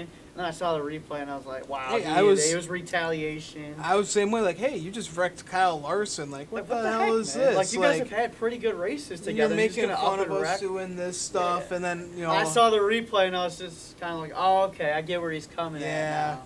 And then the ultimate respect that Larson has for Busch that they have for each other, because if you saw on the broadcast, when he gave, after the race, when Kyle Larson gave him the thumbs up, and like Jeff Brown was like, look at the thumbs up, look at the thumbs up. Yeah. Just shows the respect the two have for each other. Well, and then went into, victory lane at times because it was raining. It was inside the it was garages inside the garage, or and he was something. just like, hey, man, good race. Kyle Larson went up and shook his hand. He was like, hey, man, good race and everything. And it was a good race. It was a great race. So I definitely, like, if it was Kyle Busch 10 years ago and he did that, hell no. I think Kyle Larson, if, you know, Kyle Larson was racing back then, they would have been beating the hell out of each other, man. Because Kyle Busch, you know, he has definitely matured. Ever since he had his kid and ever since he broke his leg and thought he wasn't going to race again, I think that's when that maturity level just stepped in. And now he's becoming that more mature guy. I mean, he still puts he's in still those little rowdy. jabs. He's still rowdy, but I think he's definitely matured ever since he had Brexton. Oh, yeah. Absolutely, but no. I think the Chicagoland races, the whole week of races we saw last year was probably some of the best I've ever seen. It was unbelievable. Arca race 3 wide for going for the win with Michael South. Yep. Freaking, who was it? Johnny Sauter who ran out of gas, and then no, it was John Hunter Nemechek. John Hunter ran out of gas, and the final lap too. And then Brett Moffitt got the win. And then Kyle Larson coming through the back of the Xfinity field doing what he does, and then the slide job on that was Sunday. impressive. I mean, if you come from the back of the pack in any format and you end up winning, it's just like what Kyle Busch does. Back to Kyle Busch, what Kyle Busch does when he has to go to the back in one of the lower series races, even in the Cup Series. I mean, he makes it look easy in the Cup Series. It was the Richmond race last year. Kyle Busch got sent to the rear. And he started last, and he wound up winning the race. He was in the top 10 after 75 laps. And 75 laps at Bristol is not a long time. I mean, not at Bristol. 75 laps at Richmond is not a long time. No, so not at all. I mean, yeah, it's what these guys can do. But that whole week of racing that we saw last week was probably some of the best I've ever seen. Especially for a mile and a half. For a mile and a half track like Chicagoland. Now, granted, this year they're bringing the Vegas package to the track, so that's just going to make it even more interesting. Oh, yeah. Because the leaders aren't going to get away. We're going to be side by side racing with the leaders. So it'll definitely be an interesting show this year for sure. Might as well transition to our other topic, talking about the Aero package. The Aero package. So here's what it's like. I'm seeing improvements with it, but it's not like what I'm sure NASCAR thought it was going to be like. Right. Like what they ran with that All-Star package last year, because you're still getting the faster cars running out in front, especially. You're like still getting the single file racing. You're still getting single file racing, but it was a Vegas race. They were within a tenth of each other after an 100-lap run. Mm-hmm. So that's something that was definitely you wouldn't a have huge seen improvement. a year or 2 years ago. You're not seeing that last season even. If you got a 100-lap green flag run, that leader's probably 12 seconds out in front of the field, Mm-hmm. some crazy number like that. So that's where I'm seeing improvement with this Aero package. But at the other hand, is what I want to jump on now, is the qualifying with this Aero package. It's a mess. It's a clown show, man. I mean, qualifying used to be the fastest car goes out, makes a single lap time. We're gonna see who the fastest car is, and now we're getting this group qualifying crap. And I love group qualifying. I don't love it with the Aero package. Yeah. So. And single car qualifying was terrible. exciting. It wasn't terrible because they made it like a show, like they made it entertaining, because you got, like, let's say Gordon in first. Yeah, and then here comes Johnson. He's coming out to qualify. They're both like one of the fastest drivers out there. At that and time, Johnson, he's a 10th off. Oh, he's a 100th off now. He's just so close. Here's the thing. Qualifying doesn't need to be exciting. You're qualifying. The race needs to be exciting, yes. Qualifying doesn't need to be exciting, No. so I definitely think they should move back to single car, because the waiting game they're playing in this group qualifying thing, like Fontana was an absolute embarrassment when the third round and nobody took a time. Nobody took a time. And Austin Dillon gets the pole. You see, NASCAR doesn't make SportsCenter a whole lot. NASCAR made SportsCenter on the not top 10 because of that. Yeah. It just makes it a laughing stock. Like, come on. Like, adjustments need to be made. You got pissed off drivers. Clint Boyer is. Oh, his interview hates it. I love. He was livid. Clint Boyer gets so mad with that stuff. So I definitely think they need to change this, because they said how they were going to change it at Texas, and then some of these rules, man, like, they just don't make sense. Here's what I think they need to do. If they're going to continue group qualifying, as soon as you leave your stall, you got to go out on the track and make your run. None of this waiting crap. Yep. And I do like how they did it at Richmond this weekend. They shortened all the rounds to 5 minutes, because you really don't have time to wait around if you're going to try and make a second run. So you got to go right away. So I like that part, but at the same time, just get rid of group qualifying. Get rid of this waiting crap. Maybe it's not a show. It doesn't need to be entertaining. Yeah. This is what they're making it to be, but it just needs to be qualifying. How they used to do it back in the day. Who's the fastest car? Who's the fastest car? Because you see it time and time again. Some of the fastest cars are sitting there in the top 5. Like, no disrespect to Daniel Hemrick, I don't think he should have started third at Vegas, because he dropped like a rock right away. That's what you're going to see. Exactly. And then that could just cause like a first lap incident or first lap wreck or something like that. Or you get guys that are like, like, let's say like Kyle Busch or Keselowski, that are like in the second row or something, and they get backed up because this guy, and then, like, their first stage is kind of, effed up. Yeah, because they have to start further in the field because of this stupid group qualifying. Like, Clint Boyer started outside the top 20 a few times. Clint Boyer is a top 10 race car week in and week out. And there's no excuse for him not to be in the round 3 of qualifying. Yeah, even like all the Stewart-Haas racing cars, and even all the Gibbs cars. Like, there's no excuse. You're driving the best equipment in NASCAR. And then Truex qualifies like 22nd or something. Truex qualifies, hell, I think a couple weeks ago he qualified like 28th. Yeah. Like, that doesn't make any sense. Yeah, he's going to drive through the field. That's going to screw up his stage 1 right there, because stage points are important. So when you get Corey LaJoie starting in front of Truex, what is happening? Like, that's why that doesn't make any sense. Qualifying is just a joke, man. Like, I've shared my output of it on Twitter. I've gotten pretty livid with it.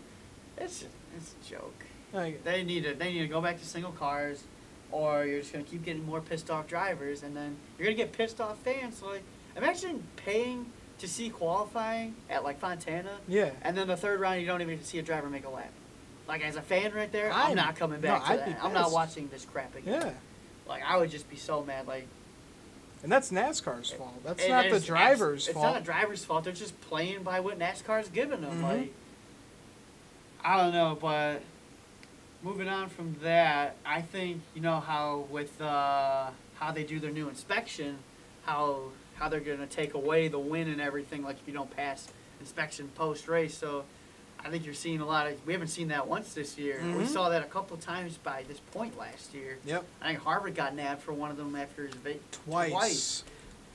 for that. Vegas and Texas. Vegas and Texas, like, just imagine like if they had that rule last year, that could have screwed him. Yeah. completely. I mean, I feel like it wouldn't have screwed him because he still had He those still had points those taken points. away and Yeah. everything. He still gets the money and the trophy. That's pretty much all you get from that. Yeah, But but now this year you're I not love getting this. the trophy. because I as a Harvick fan, I was pissed. Oh, I bet. But at that same point, I felt bad for whoever came in second because they drove their ass off, And they And drove they don't it, get any They drove it legal. then They the had guy a- that they had came a in front of legal them car. cheated. cheated. Yeah. With the But we haven't seen that this year. But what we have seen, we've seen quite a few cars fail pre-race inspection. Like we saw it for Richmond. Four Was guys it- got sent to the back. Chase Elliott, I think it was one of 8 them. guys. Well, yeah, it was I think it was 8 total, but 4 Yeah. guys in the top 10 who were supposed to start in the top 10 did not start in the top 10 because they cheated, Yeah. and that's what happened. Well, you got So everyone pushing the limits. Everyone's trying to make their cars the fastest. I don't think anybody's gonna push the limit too much with this new. You're not getting anything Oh, if yeah. you win and then you cheat. So. making things a lot more calm in the garage. Yeah, I like how we don't have to wait till like Tuesday or Wednesday No, anymore either. we're gonna we find let out know like right a few after hours the race. before. Like, We're gonna know right after the race, like an hour or two after the race. We're gonna know if Mhm. this car is actually the winning car. That just kind of sucks. Could you imagine going to Homestead this year? Your championship driver wins the race, and then his car fails inspection. I've always been afraid. Like last year, going to a race, like even though Kyle Busch won, Mhm. I was still like, man, I hope like his car passes or something, just so I saw the winner. I saw the win. I don't want to be Right. like, oh, But okay, could you that just was all imagine cheating.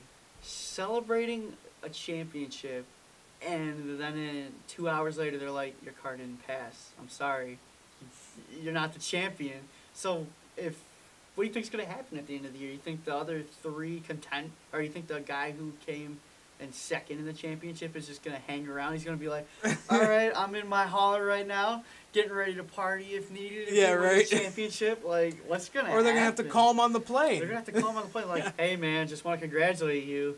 Like let's say, I hope this doesn't happen again. Let's say Logano wins the championship again this year. Right. They're like, hey, Logano didn't win. Logano's car didn't pass inspection. Congratulations, you're the 2019 Monster Energy Cup Series champion. I'll just be like, what? Yeah, right. And I'd be like, turn this plane around. Right. We're going to Miami and we're gonna go party. Everything would change. Like, That would. Oh God. but I I hope would- that never happens. I hope it never happens because you're gonna get a lot of crap on Twitter about that. NASCAR is. And fans are NASCAR is not gonna be already happy about like that. They're already in the doghouse in my mind, like with all this stupid rules and stuff. mhm. Just all these imagine fans leaving too. Like all the fans leaving, and you don't get to see the real champion crowned if his car fails inspection. That but that hasn't happened yet. It hasn't happened Let's yet. hope it never happens. let's hope it never happens, or if it does, let's hope Harvick's in second. Or let's hope Daniel Hemrick's in second, steal the win. Because like I said earlier, they don't ask how, they ask how many. Yep. I don't want Hemrick's first Cup win to be like that, though. I want him to go out and No, he. actually win the race. I really liked Hemrick when he was in the Xfinity Yeah. Series. I was rooting for him every week to get a win. I mean, and he just both- came short. He had so many second place finishes. Both seasons to make the championship 4, I'll take that. Oh but yeah. The first year he made the championship for, I was like, he kind of fell off early, so I was like, oh, that sucks. This year he actually had a chance. Yeah. And But now he steps into the 8 car. I think it's way too early for him. Yeah. Like, I like Daniel Hemrick, but I Yeah. don't think it's his time to come into the Cup Series yet. Yeah, Just like how it was with Byron. Not See, his time. that's what I'm saying. Like, all these young guns coming up into the Cup Series so quick, and then once they get up there, these boys don't mess around, man. Mhm. Like, this is not the Xfinity Series anymore. No. This is not the Truck Series anymore. You're the rookie. You're going to get pushed around a little Like, bit. you see, like, all these Xfinity guys run up against, like, Kyle Busch and Keselowski whenever they It make just their doesn't- run. They can't compete. They can't The only guy that you really see competing against Christopher Kyle Bell. is Christopher Bell. And that's why Christopher Bell Bell is is gonna- basically guaranteed a He's Cup gotta ride be next guaranteed year. a Cup ride. I don't know how, like, Daniel Hemrick, he never really He really ro- never raced was able to hard race against hard Kyle against Busch him, or so- Keselowski or Yeah, Harvick. I understand. Because, yeah, like, You William gotta get Byron, I think, was rushed. big time. I don't think Chase Elliott was rushed. I did for his first season Mhm. full time in Cup. I was like, maybe they jumped the gun on this a little early. He ran 2 Xfinity Series seasons though, so And he was a champion in he was one a of them. champion in one of them. Yeah, and he had a so hell of a lot of wins in he, there too. He did. So I don't think they rushed it with him.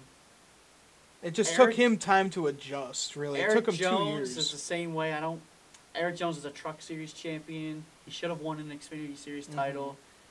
I mean, Eric Jones can go up there and race with Kyle Busch as well, I think. Oh yeah, I mean, it just depends on he was driving a Gibbs car in the Xfinity Series, so of course he's going to be up there competing with them. So I don't really think Eric Jones was rushed either, but there are definitely some guys up there that have definitely been rushed. Eric Jones definitely needs more he needs time more to adjust. time to adjust. He's almost been given too much time. What is this? This is his Third season, yeah. It's 1 season with Furniture Row, and this is second with Gibbs. Oh, you're running your first season with Furniture Row with Barton Truex Jr. and yeah, bad season. Look what freaking Truex did that year. That was his championship year. Yes, it was. That was the year he won the championship. He had so many wins, and 3/4 of them, or maybe all of them, on 1.5 miles. Oh my god, And that there's Eric Jones, and he's just the Coca-Cola 600 top race. 20, top 15. He could not compete in that 77 car. We're going back to Truex's championship year, the Coke 600. I think he led what? He led 394 out of the 400 Yep. laps, something like that, at a 1.5-mile track. That has got to be one of the most dominating performances That I've ever was seen. that was an unbelievable race. That and even Keselowski's Martinsville win from earlier this year. The flu race. Was that the Uh, flu race? The flu race was Atlanta. Yeah, that's right. He won that too, but no, yeah, the Martinsville race. He was out front for 3/4 of that. And, Mhm. yeah, but yeah, Eric Jones. I don't even want to give him more time. No, This is your this is your make or break season, like we were talking about earlier. If he does not perform this season, maybe Christopher Bell takes that. Mhm. But I don't know because Eric Jones has a sponsorship. He's got the Reese's Camry. And Yeah. He's got DeWalt with him. You never know. Do you think DeWalt will follow him, or if he gets canned? Uh, So I think they'll stay with that 20. I think they'll stay with Gibbs, honestly. I think he takes Reese's with him, though. Mhm. Because Reese's has kind of always been with him. So if Eric Jones gets the bump, maybe he goes to the second LFR car if Levine Family Racing actually. I can see that because I can see like that Toyota development. They still really like him. Yeah, I can't imagine Eric Jones driving like a Ford or a. No, Or a Chevy. he's a Toyota guy. Oh, yeah. Like, every series that he's like- run has been Toyota. Yeah, even with like when Stuart Haas switched from Chevy to Ford, seeing like Kevin Harvick riding in a Ford. That was Been weird. Chevrolet his whole career, man. But hey, he made it work. He made it work. That's what's important. He made it work for him for sure. And I think the Harvick fans are pretty okay with that I now. think I'd say so. Yeah. As well. Here. So who do you think is going to finally get their first career win this year? Like, who's going to break? So we got Suarez as a candidate. We got William Byron as a candidate. Bowman. Alex, I don't see Alex No. Bowman. Alex Bowman's going to be a plate race if anything, which I hope not. But who still doesn't have Ryan Preece, he could possibly. He's been running hard with that 47. He's been doing a lot better than what Allmendinger did. Oh, absolutely. I really thought that I thought Martinsville and Bristol were going to be good races for Priest because those are typically good races for AJ Allmendinger. Mm-hmm. But no, if I had to pick, it's either going to be between Daniel Suarez or William Byron at this point. That's what I could see.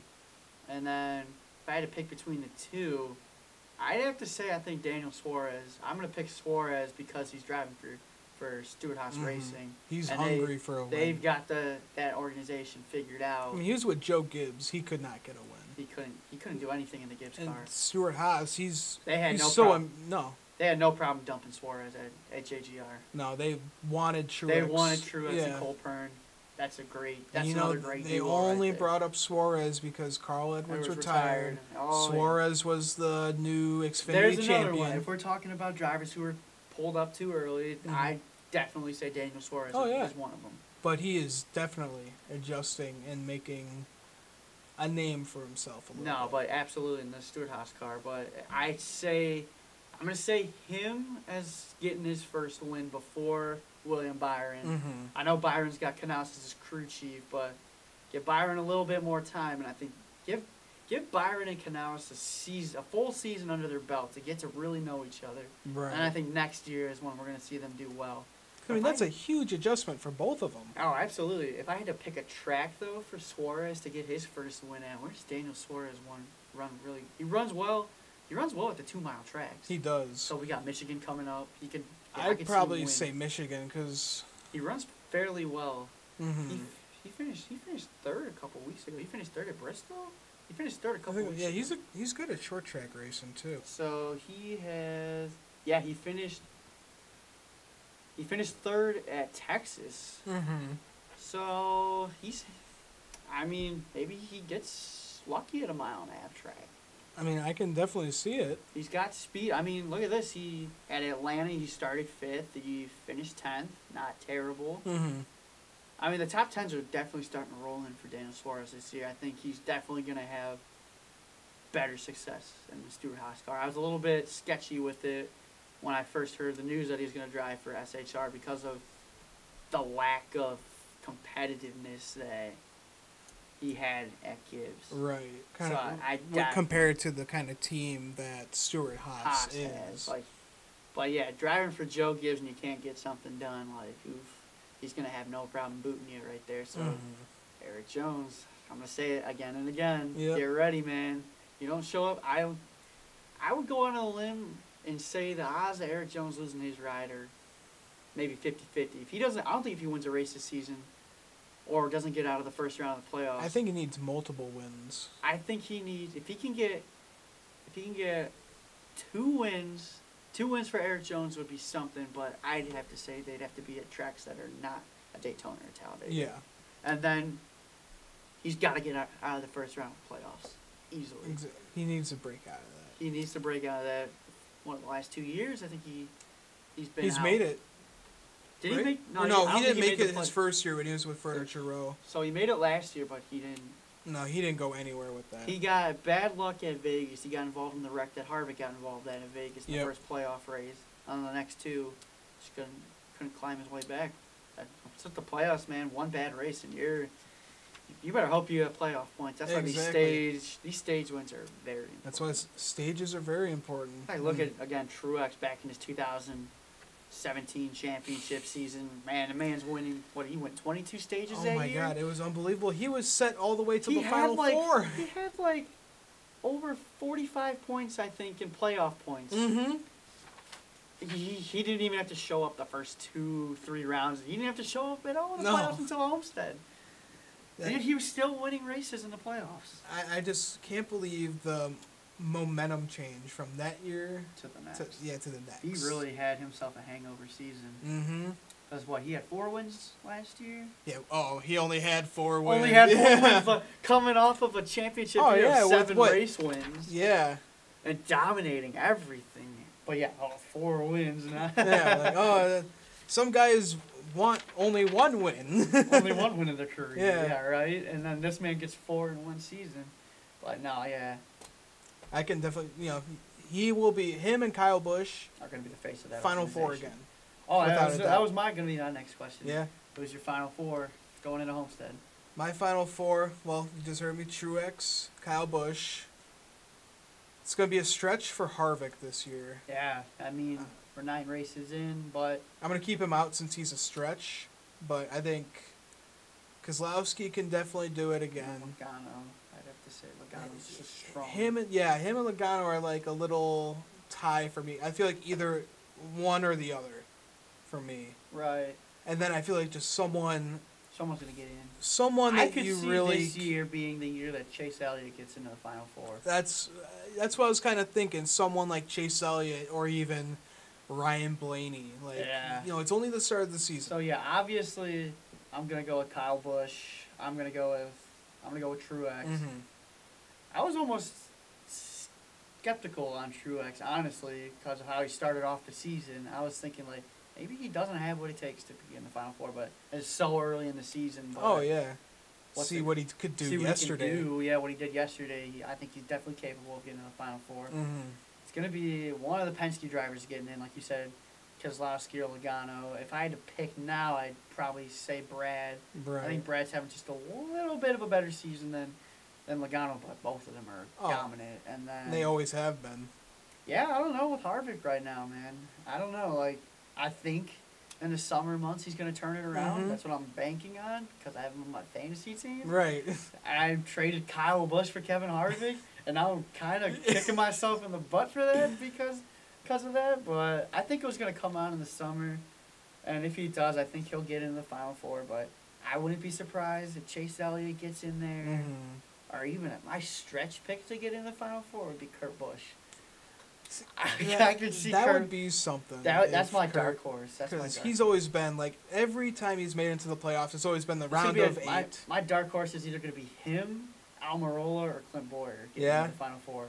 I think Eric Almirola is going to win 2 races this year, and I think Clint Boyer is going to win 3. And I think Eric Almirola is going to... Well, I don't think Almirola is going to get any wins in the playoffs, so he needs to get a win in the playoff. He can win Talladega, but you never know with Talladega. No, yeah, exactly. I mean, you got Dover, but Dover's kind of early, Mhm. so yeah, I don't know. But definitely, yeah, I could see those as dark horse picks to be in those championship. I for can sure. definitely see that. That would make it interesting. Oh, yeah. If like Kurt Busch in his first year in the one car gets into the championship. Well, it's Mhm. not like Kurt Busch is running like crap this year. He's running in the top 10. He's so running better it's than Kyle really- Larson is. It really wouldn't be a surprise to me if he makes it past, if he gets into the championship. Mhm. I just don't know if he's going to have what it takes to get up there against younger brother Kyle, because Kyle Busch got this thing figured out. Because my championship pick right now is Kyle Busch. Oh, yeah. I mean, mine is either Busch or Truex right now. Yeah. because- I would say Busch or one of the Penske boys again. Yeah. Cause look at what Logano did last year at Homestead.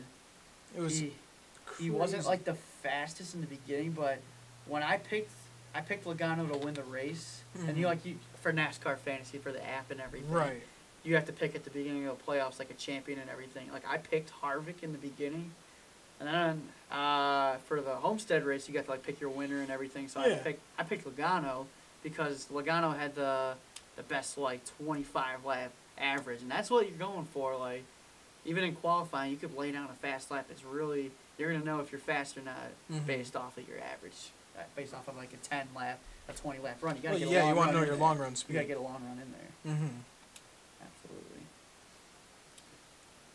So let's talk a little bit about this NASCAR Heat Pro League that they got Okay, going yeah. on here. They See- did the draft a few weeks ago. I think it was at Texas. They did it at? Or Fontana. It was one of the two. Yeah, it was early in the season. Maybe it was it ISM?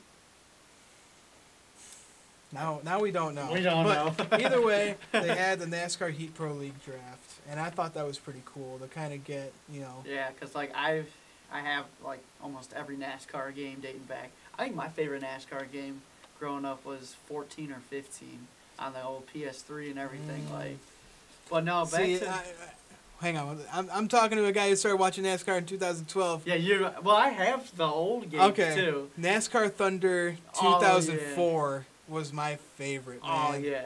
That game was badass, and I think even in that game you could drive like the old cars. So like you drive, Dale Earnhardt, he was already passed away.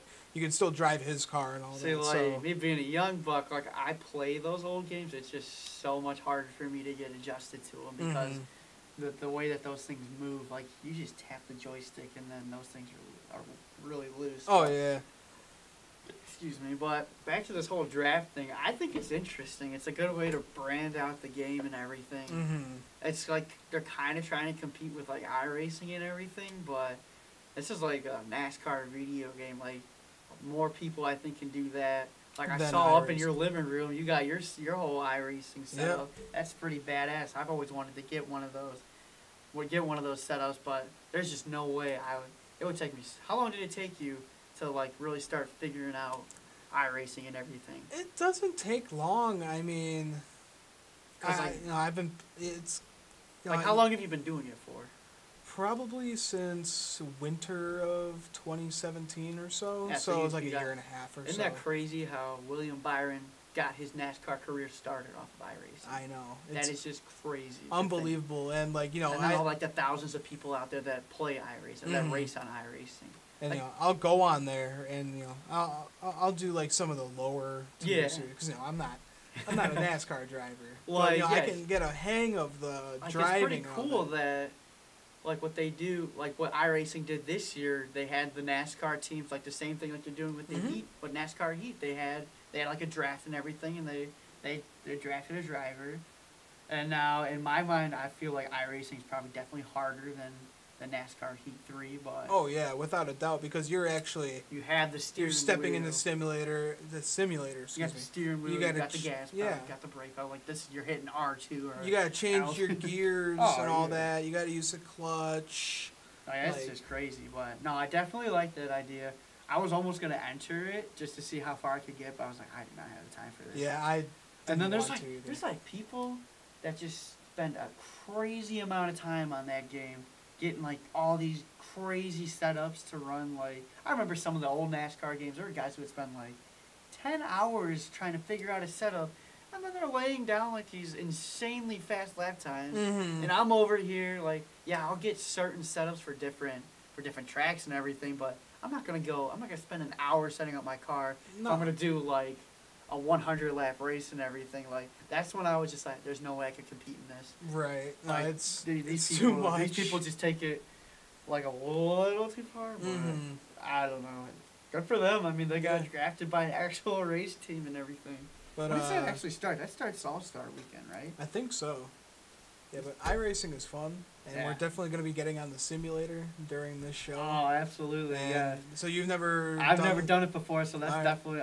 Well, so you played the video games. You know how to enter turns. I got a sense for it. Yeah, exactly. It's like I know what to expect. It's just a steering wheel compared to R2, L2, and a joystick. Right. It's going to take some time to definitely get used to for sure, but no, I'm definitely looking forward to hopping on the simulator, see what I can do. Yeah. That's fun. Because like you get options in that to like practice and everything, right? Oh yeah, like, you can just do a full test session. Actually, when I step in onto that is definitely what I'm going to be doing. Because do not put me in a race right away, or I'm just going to wreck the whole field because I am not going to know. It's going to take me a couple races to get it under my belt to be.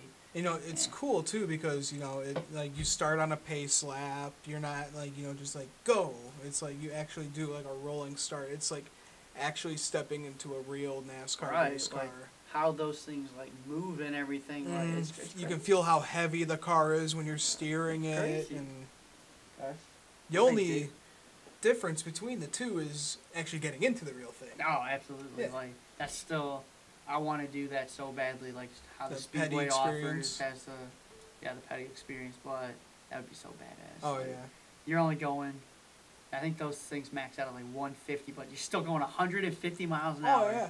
And then like if you do that in like an actual race, you're gonna get a lap right away. That's like what the guys in like the Xfinity Series running in the back are gonna run. They're gonna run like 150, or even like the Truck Series or something like that. That's what their max speed is, but. still, to be doing that at 150 miles an hour, Hell sign yeah. me up. That'd be fun, dude. Or I want to get behind, or I want to just ride like shotgun with like somebody who's trained and everything, Right. and actually go out there and get up to.